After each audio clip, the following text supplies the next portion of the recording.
Yeah. Let's talk about Black History Month. Many of my people will say, hey, we need to know our history. But how many of us actually know that our beloved Reverend Dr. Martin Luther King was, in fact, a Republican?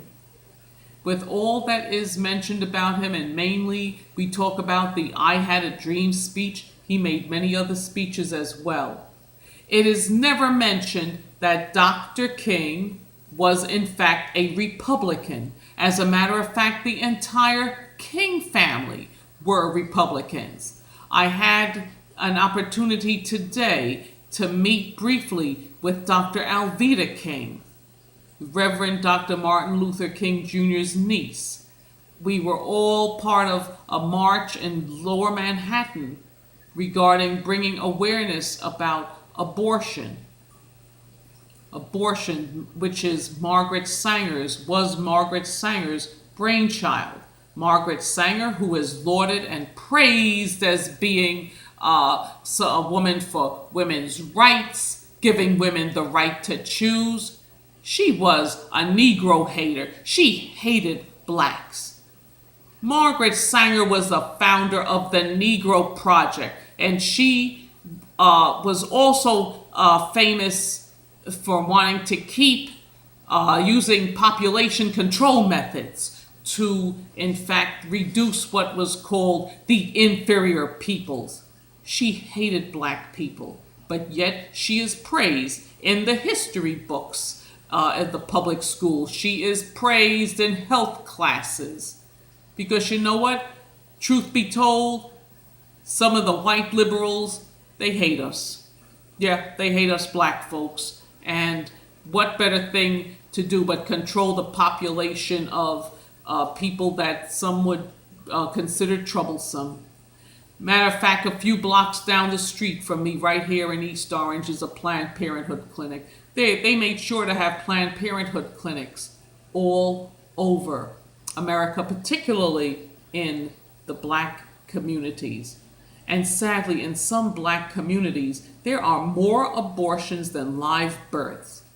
You hear that, Black Lives Matter?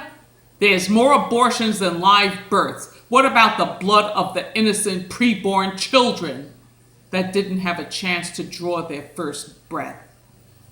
Think about that wicked so-and-so doctor. I'm almost ready to puke when I use the term doctor. Dr. Kermit Gosnell running that filthy abortion center in Philadelphia.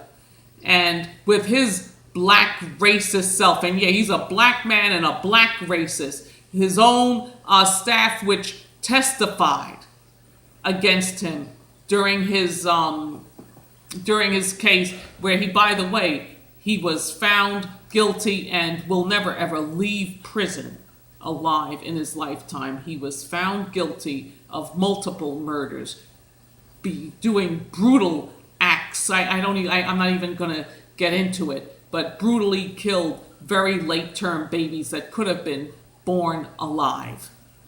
Some women even died.